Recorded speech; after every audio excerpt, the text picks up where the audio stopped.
देखो इधर इधर खाली बीच में व्हाइट होना चाहिए। हाँ पीला जा रहा है।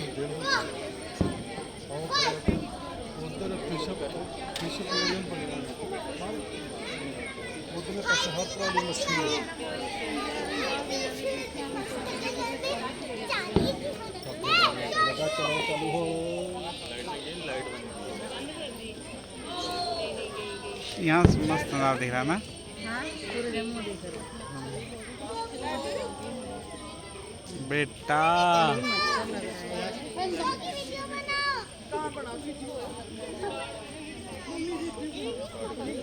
ये पता लगे चालू करना रीस्टार्ट कर लगे वो देखो वो देखो चलो रहा विदेश में।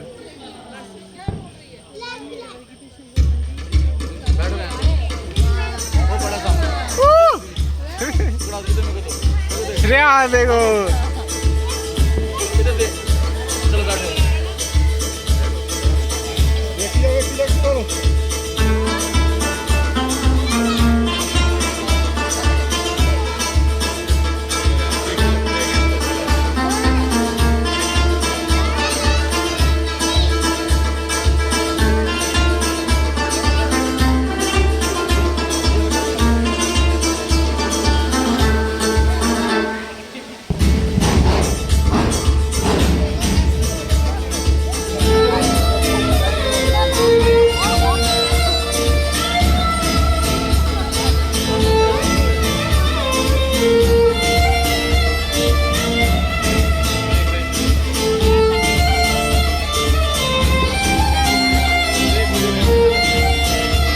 पनीर देखो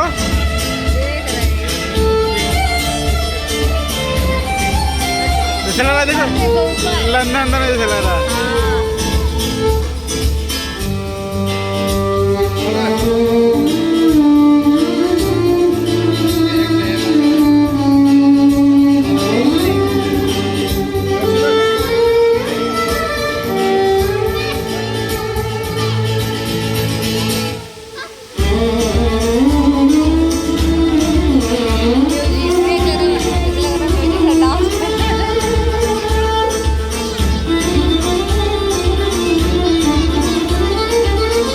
दुबई में ऐसा है ना।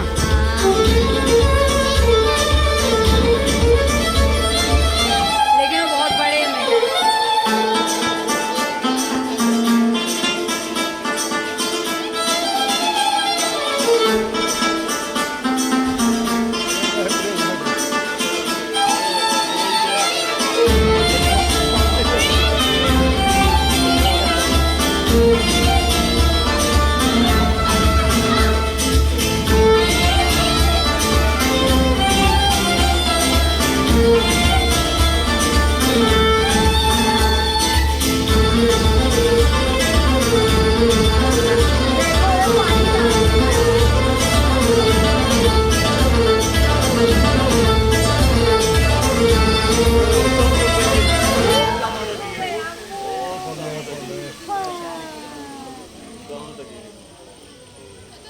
बस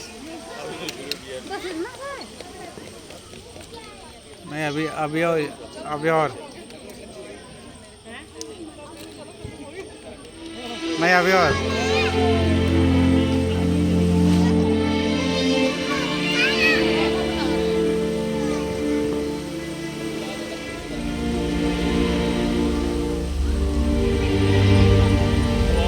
वो देखो बेटा उधर देखो।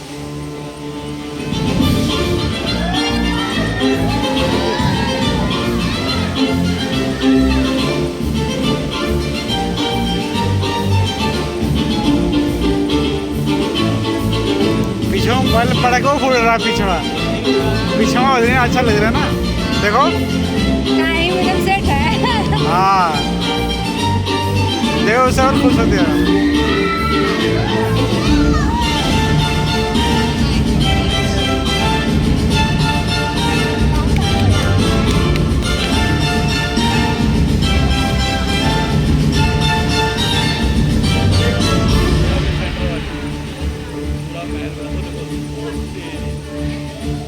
लाइट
नहीं अभी और ये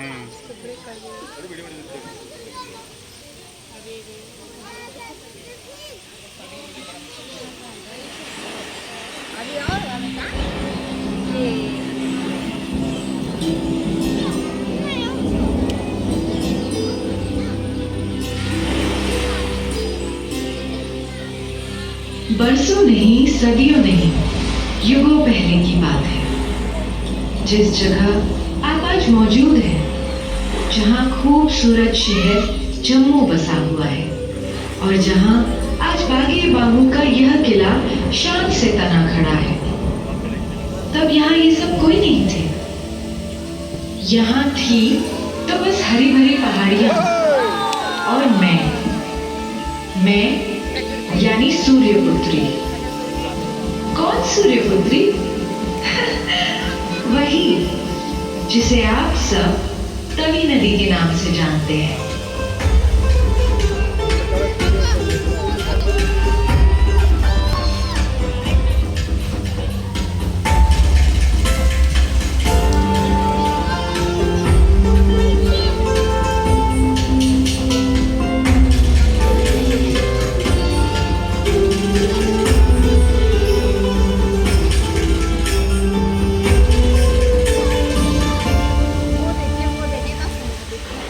मेरा जन्म हुआ कपिलाश कुंड से, जिसमें सदा चमकते सूर्य को लोग मेरा पिता कहते हैं। वैसे कौन कन्या अपना मायका छोड़ना चाहती है?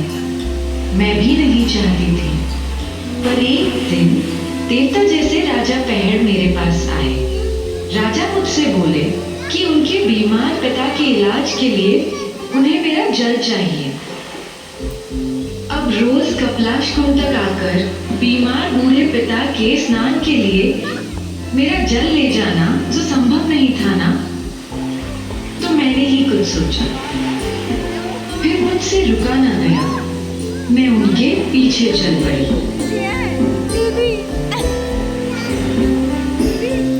अच्छा करने वालों के साथ अच्छा ही होता है। इसी बहाने मुझे यह सुंदर जगह देखने को मिली और रास्ते में चिन्हैनी में मेरी मुलाकात सुध महादेव से भी हो गई। उस समय तक शिवालिक पहाड़ियों में स्थित इस जगह का कोई नाम नहीं था। हाँ, इसकी पहचान जरूर थी। यहाँ की हरी भरी पहाड़ियों पर उगी नरम मुलायम घास और मेरे जल की तासीर से खींचे तमाम चरवाहे दूर दूर से यहाँ अपनी भेड़ें चराने आया करते थे। तभी एक दिन सूर्यवंशी राजा जम्बूलोचन इधर से गुजरे। इस इलाके की सुंदरता से मोहित होकर वो थोड़ी देर को यहीं आराम करने लगे। जरा दूर पर सफेद चादर ओढ़े ऊंचा हिमालय, पास में हरी चुनरी पहने पहाड़ियां और नीचे कल-कल बहती नीली नदी। जैसे ये नजारा काफी न था कि तभी राजा जम्बूलोचन ने करीब के एक तालाब पर जो देखा, वह दृश्य एकदम अद्भुत था। राजा जम्बूलोचन को ये नजारा छू गया। जिस जगह एक बाघ और बकरी साथ पानी पी सकते हैं, जहां एक शेर भी एक भेड़ को मारने से बख्श देता हो, जहां एक मेघना शेर से न डरता हो, वहीं मुझे अपनी राजधानी बनानी चाहिए। तभी तो इस प्रदेश के हर निवासी को बराबर का इंसाफ, बराबर की हिस्सेदारी और बराबर का दर्जा मिल सकेगा।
सुंदर लग रहा है।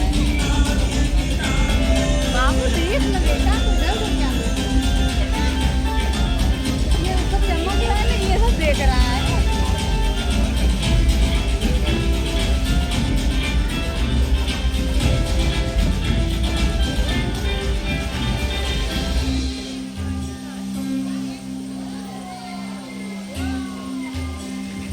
वाह, कभी सूर्य पुत्री के जल से होवेंगे सब पावन, हे बसेगी माँ काली आवे वाली मन भावन।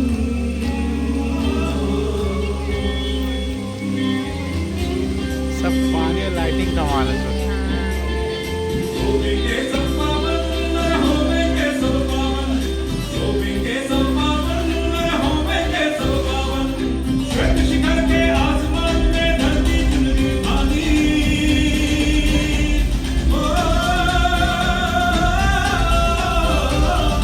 श्वेत शिखर के आसमान में धरती चुनरी पानी। यही बनाऊंगा मैं धरती अपनी राजधानी, अपनी राजधानी।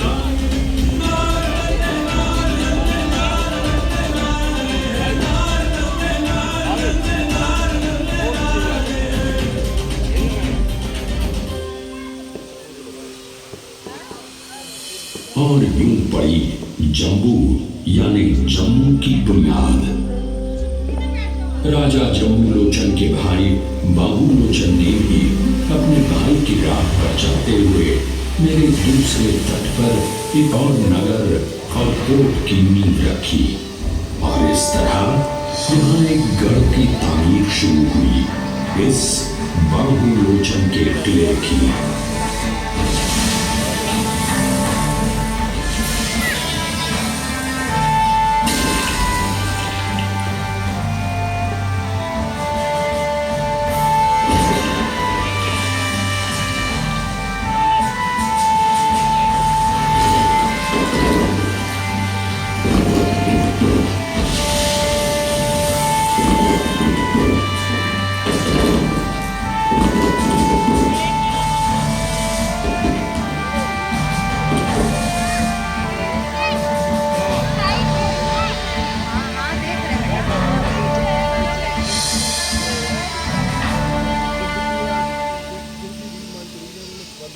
धीरे धीरे जम्मू का नाम और इसके प्यार का संदेश दूर दूर तक फैलने लगा। वैसे इतिहासकार तो ये भी कहते हैं कि सिंधु सरस्वती सभ्यता के दिनों से ही ये इलाका बसा हुआ था, जिसके निशान आज भी मांडा और अखनूर में मौजूद हैं। धीरे धीरे यहाँ सनातन धर्म की निशानदेही करने वाले शैव, वैष्णव और शक्ति मतों के मंदिर मठ भी इस स्थान की प्राकृतिक खूबसूरती में चार चांद लगाने लगे। इसी तरह लगभग गौतम बुद्ध के समय से ही यहाँ बौद्ध मत ने भी अपनी जड़ें जमा ली थी, यानी कि मध्य जनपद और अम्बरन यानी अखनूर में। कालांतर में राजपूत, ठक्कर और राणा वंश के शासकों के हाथों इस क्षेत्र में अमन चैन शांति का ऐसा दौर आया कि दूर दूर से आए व्यापारियों के कारवां और सैलानियों के झुंड यहाँ की वस्तुओं, कलाओं और शोहरत को चारों दिशाओं में फैलाने लगे। इतिहास बताता है कि धीरे धीरे यहाँ के राजाओं ने जम्मू प्रदेश को छोटी छोटी रियासतों में बांटकर नगर नगर कोटों को बसाया और उनको भारतीय नगर शैली वास्तुकला में निर्मित मंदिरों, महलों, हवेलियों तथा तालाबों से सुसज्जित किया। 16वीं सदी में राजा अवतार देव ने इस इलाके को अपनी राजधानी बना लिया और फिर राजा ध्रुवदेव के हाथों शुरुआत हुई जम्मू जामवाल राजवंश की। अब तो जम्मू मंदिरों, मजारों, सूफियों, महंतों का पवित्र स्थान बनने लगा। पर सब में बहुत ऊंचा स्थान हमेशा से रहा बाबे वाली माता महाकाली का। लोक विश्वास के अनुसार जिनकी प्रतिमा को 8वीं सदी में पावन अयोध्या से यहाँ लाकर स्थापित किया गया था। जय माता काली। साथ ही महान महात्म्य रहा है पास ही कटरा में त्रिकूट पर बसी माता श्री वैष्णो देवी का। जय माता दी।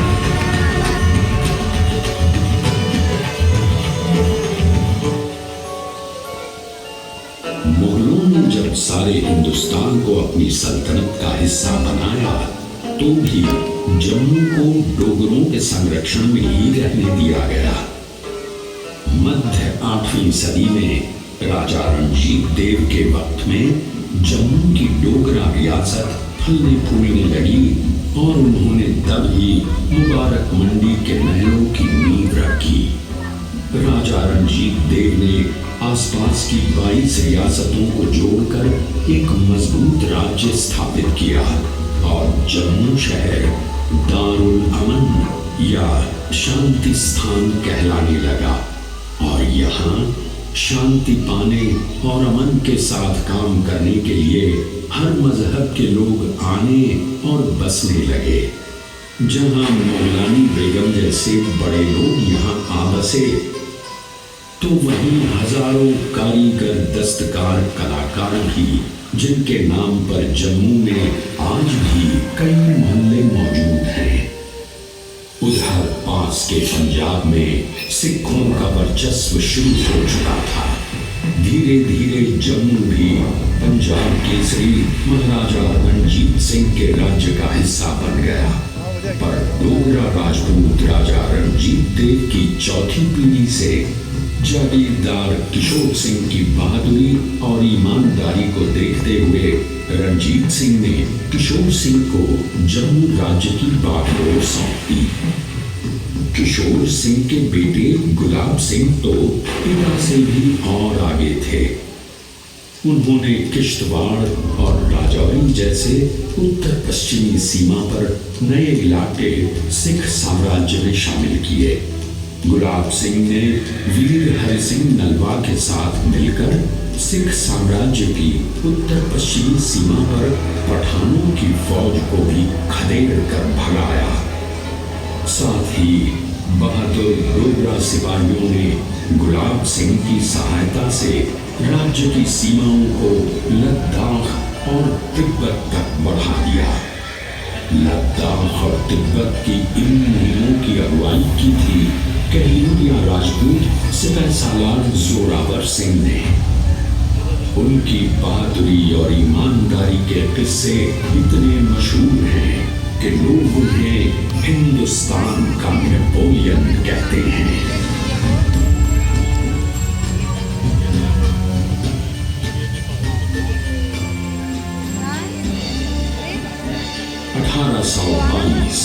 गुलाब सिंह के जम्मू के राजा की गद्दी पर बैठने के बाद इस शहर की किस्मत और चमकने लगी। गुलाब सिंह ने अपने राजा बनने का श्रेय गुरु प्रेमदास की भविष्यवाणी को देते हुए उनकी याद में जम्मू शहर के निकट गांव सुई सिमली में रघुनाथ मंदिर का निर्माण करवाया। इस मंदिर के भित्ति चित्र जम्मू कला के उत्कृष्ट नमूने माने जाते हैं। महाराजा रणजीत सिंह की मृत्यु के बाद अंग्रेजों ने उनके बेटे दिलीप सिंह को गद्दी से हटा दिया। अब पूरा सूबाए पंजाब अंग्रेजों के चंगुल में था। पर यह सूरत डोगरों को बर्दाश्त नहीं थी। इसलिए राजा गुलाब सिंह ने अंग्रेजों से अमृतसर में एक संधि की। इस करार के मुताबिक एक नस्ली घोड़ा, 3 सोने के तार से कढ़े कश्मीरी शाल, 12 पश्मीना भेड़े और 75 लाख रुपए नकद का नजराना ईस्ट इंडिया कंपनी को देकर राजा गुलाब सिंह ने जम्मू कश्मीर और लद्दाख को अपनी खुद मुख्तारी में ले लिया और वो रियासत जम्मू कश्मीर के पहले महाराजा बने।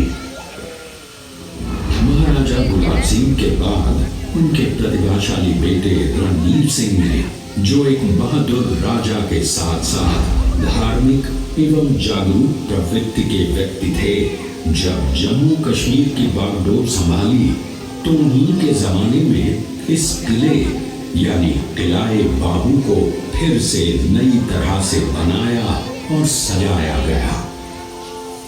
अब जम्मू में भी नए महल, नए बाग, नई इमारतें तामीर की जाने लगी। रणबीर सिंह ने धार्मिक स्थलों का पुनर्निर्माण किया और साथ ही पुरमंडल व उत्तर वाहिनी में मंदिर श्रृंखलाओं का भी निर्माण करवाया एवं इनके साथ मां गंगा की बड़ी बहन मानी जाने वाली नदी देवक के तट पर संस्कृत पाठशाला स्थापित की।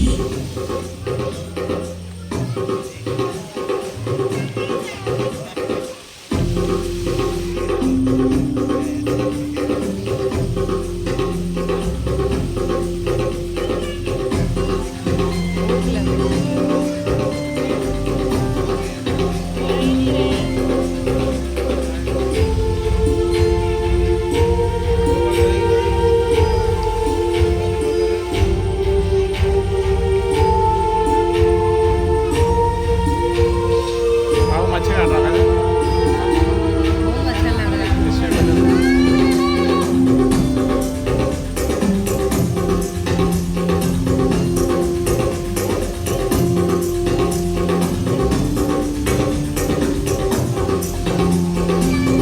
इस प्रदेश के डोगरों, पीर पंजाल से शिवालिक तक विचरण करते गुज्जर बकरवालों, तमाम दस्तकारों, अनेकों पंडितों और विद्वानों, गायकों, लोक नाटक के साधकों तथा मिनिएचर पेंटिंग करने वाले चित्रकारों के चलते जम्मू एक मजबूत और अलग बहुसंस्कृति एवं संस्कारों का गढ़ बन गया, जहां कहीं गद्दियों, गुज्जरों की बांसुरी की धुनें, तो कहीं जोगियों की कारकों और बारें, तो कहीं कुड्ड, तो कहीं फुम्मनी, कहीं औरतों का जागरण और कहीं हिरण और भक्ता जैसे कहानी कहते रंग नाट्य रूप मिलने लगे। मगर कुछ कहानियां ऐसी भी हैं जो इतिहास के भी पहले की हैं, इसीलिए आगे की कहानी मैं सुनाती हूँ। महाभारत के समय मेरे किनारे पांडवों की सेना ने डेरा डाला, क्योंकि अश्वमेध यज्ञ में छोड़ा उनका घोड़ा इधर ही चला आया और फिर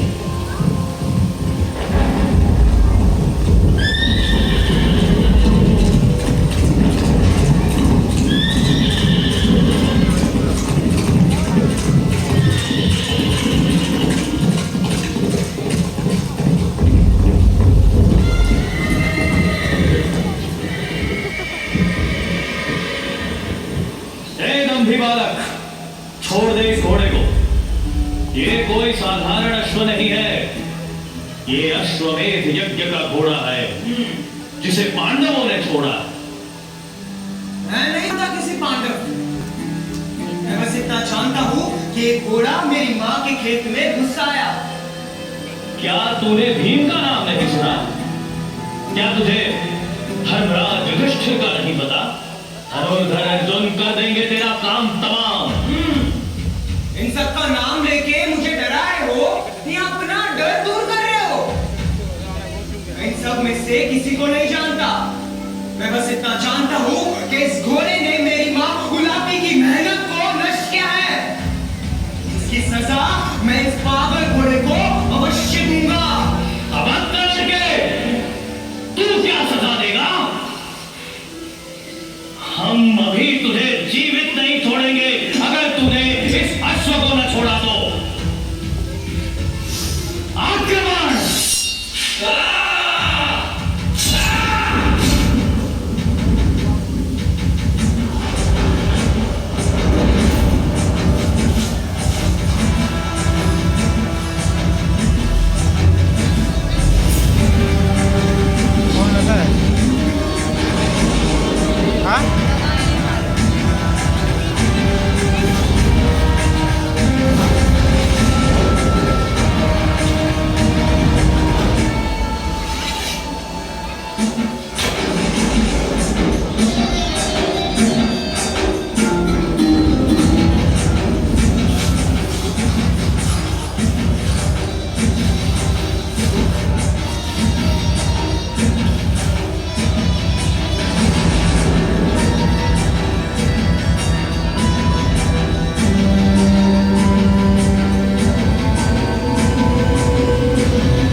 मेरी माँ ही मेरी परम पूज्य गुरु है, जिनसे मैंने सारी धनुर्विद्या सीखी। ज्ञान केवल होती नहीं हूँ। घोड़ा चाहिए तो युद्ध करना होगा। तो फिर संभालो अपना अस्त्र।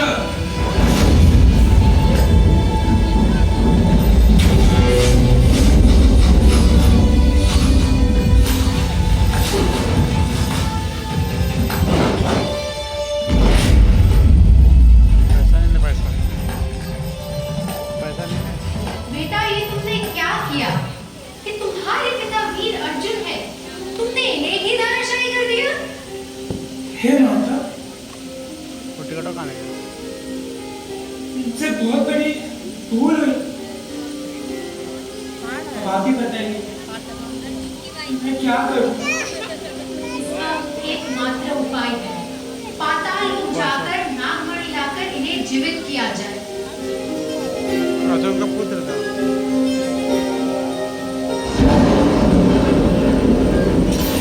बब्रुवाहन के तेज बाणों ने धरती को ऐसे छेदा कि तीर मानसर से जमीन में घुसा और सुरईसर में निकला।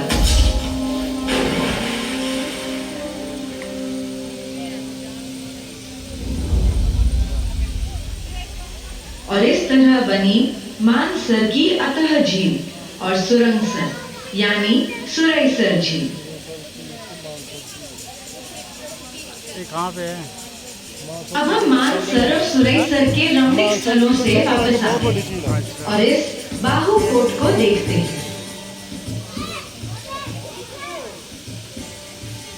यह कद्दावर किला, इसकी 8 बुर्जियां, मजबूत दीवारें, प्राचीरें, पहरे की मीनार, तालाब और दुर्ग की रक्षा के लिए बना बारूद खाना और अभेद कैद खाना।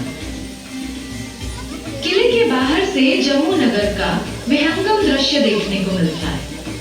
इनमें है मुबारक मंडी, अमर महल और हरि निवास और मंदिर कलशों की श्रृंखलाएं।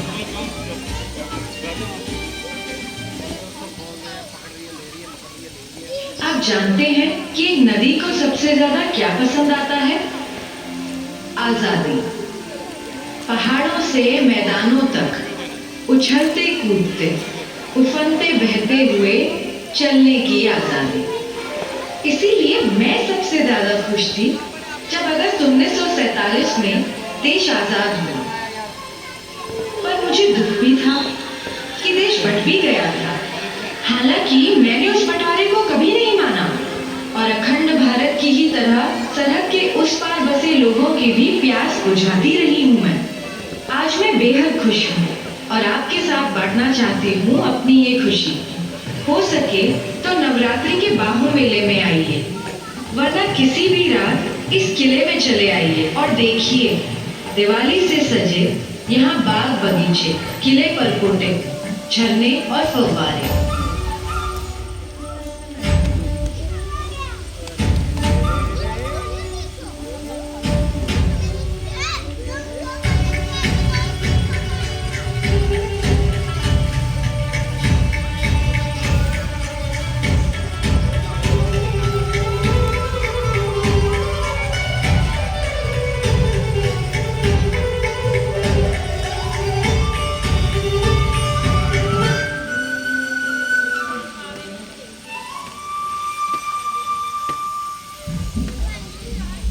और हाँ, एक नदी का कोई अर्थ ही नहीं अगर वो जीवन ना दे सके इंसानों को, परिंदों को और जलिंदों को यानी मछलियों को।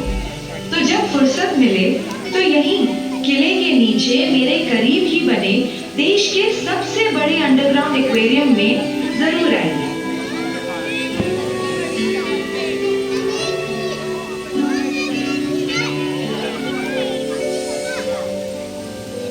वहाँ मेरे पानी में तैरती रंग बिरंगी मछलियों को देखकर आपको अंदाजा होगा जम्मू की सतरंगी तहजीब का। जिसने मल्लिका पुखराज को जन्म दिया तो उस्ताद अल्लाह रखा खां और पंडित शिव कुमार शर्मा को भी। अपने मिनिएचर्स के लिए नामची जम्मू असल में एक मिनिएचर इंडिया है, जिसमें आपको देखती है एक इंद्रधनुष ऋषि संस्कृति, जहां अनगिनत भाषाओं, धर्मों, संस्कृतियों, पोशाकों, खान पान, विश्वासों से जुड़े लोग एकजुट होकर रहते हैं और सबको साथ लेकर आगे बढ़ते हैं। बिल्कुल मेरी ही तरह, क्योंकि मैं सूर्यपुत्री तभी किसी भी प्यासे से न उसका मजहब पूछती हूँ, न जात, न खान पान, न ही पहनावा। सबका साथ देना, सबकी प्यास बुझाना, सबकी तरक्की और सबका विकास और सबका विश्वास ही तो है एक नदी का धर्म। मुझे यकीन है आप सब भी यहाँ से जाकर एक दूसरे में उसी तरह घुल मिल जाएंगे, जिस तरह मेरा जल हर रंग में घुल जाता है, मिल जाता है, ढल जाता है।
This one,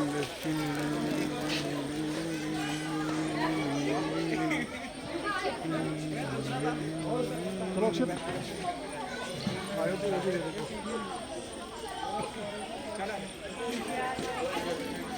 चलो अभी ले ले।